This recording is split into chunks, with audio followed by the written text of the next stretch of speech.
খেলে কি হয়, সিঙ্গারা খেলে কি? সিঙ্গারা খেতে চাস?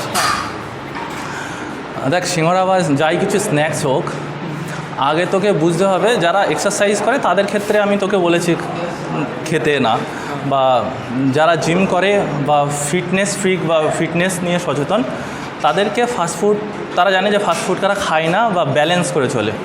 প্রথম খায় নার কথা বলছি। আমরা যদি এক্সারসাইজ করি তো আমাদের এক্সারসাইজ করার সময় প্রত্যেকটা ওয়েট লিফটিংয়ের সময় নির্দিষ্ট পাওয়ারের প্রয়োজন হয়।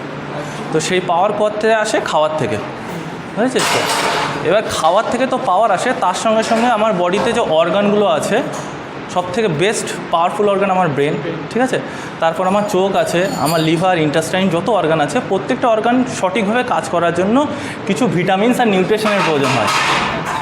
তো আমি এখানে এসে যখন হেভি এক্সারসাইজ করছি আমি তো পাওয়ার পেয়ে যাচ্ছি, আমি সিঙ্গারার মধ্যে যে এনার্জিটা আছে সেই এনার্জিটা তো পেয়ে যাচ্ছি, কিন্তু সিঙ্গারার মধ্যে নিউট্রিশন নেই, সিঙ্গারার মধ্যে ভিটামিনস নেই। তো তাই কারণে কি হচ্ছে, আমার ইন্টারনাল অর্গান আমাকে পুরোপুরি 100% সাপোর্ট করতে পারছে না।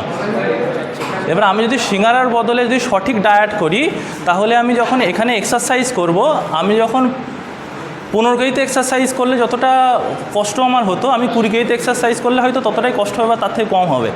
কারণ যেহেতু আমার সমস্ত অর্গান অ্যাক্টিভ থাকবে, তারা পুরোপুরি 100% ট্রাই করবে আমাকে সাপোর্ট দেওয়ার জন্য। বুঝতে পারলাম? এবার বাস্তব কথায় আসছি। বাস্তব কথায় কি, আমাদের বডিতে যে ফ্যাট হয়, ফ্যাটটা কিছুই নয়, আমাদের এক্সেসিভ এনার্জি বা ক্যালোরি, ঠিক আছে? এবার এই এক্সেসিভ এনার্জি মানে আমি রাত্রেবেলা মাংস রান্না করলাম, বেঁচে গিয়েছে, ফ্রিজে রেখে দিয়েছি যাতে পরের দিন খাবো। বডির ক্ষেত্রেও সেম হয়, আমি এর আগে তো অনেকবারও বলেছি, বডির ক্ষেত্রেও সেম হয়। আমার বডিতে যখন এক্সট্রা এনার্জি চলে আসে, সেই এনার্জি আমার বডি কনজার্ভ করে বা সেভ করে আমার পেটে বা আমার থায়ে রেখে দেয়। ঠিক কিসের জন্য? For emergency purpose. ফিউচারে যদি আমি কোথাও খুব কাজ করি, যদি আমার এনার্জির পাওয়ার দরকার হয় তো ওখান থেকে কাটে। এবার তোর বডিতে, ছেলের বডিতে মিনিমাম 2000 ক্যালোরির প্রয়োজন হয়, মেয়েদের বডিতে 1500 ক্যালোরির প্রয়োজন হয়। আর সেই সিঙ্গারার কথায়, তুই যদি বিকেলবেলা 2টো সিঙ্গারা খাস আর তার 2টো গোলাপ জামুন খাস, আমাদের এখানে লেডি ক্যান্ডি বলে, সবাই গোলাপ জামুন সম্বন্ধে জানে, লাল লাল রসগোল্লা হয় যেটা হয়। তো ওই যে সিঙ্গারা যেটা হয়, যেটাকে হিন্দিতে সামোসা বলে, তো দুটো যদি সিঙ্গারা খাস, সেই সিঙ্গারায় প্রায় তো 700 থেকে 800 ক্যালোরি আছে, কারণ তার মধ্যে আলু আছে, কোটিং আছে, প্লাস ওইটাকে ভাজা হয়েছে ডিপ ফ্রাইয়ে। তো অয়েলের একটা এনার্জি বা পাওয়ার আছে বা ক্যালোরি আছে। তা এখানে 700 হলো, আর 2টো গোলাপ জামুন খেলে প্রায় 800 ক্যালোরি হয়ে গেল। তাহলে 2টো মিলে কত হলো? 1500 ক্যালোরি। তো একটা মেয়ের সারাদিনে বডিতে যতটা ক্যালোরি প্রয়োজন হয় ততটা ক্যালোরি সে সন্ধ্যেবেলা নিয়ে নিচ্ছে, কিন্তু তার পেট ভরছে না। তার কারণে এবার সে তো একবার খাবে না, যে এর আগে সকালবেলা, দুপুরবেলা, রাত্রেবেলাও খাবে। তো এইদিকে 1500 ক্যালোরি, আর সারাদিনের খাবারে হয়তো 1500 থেকে 2000 ক্যালোরি।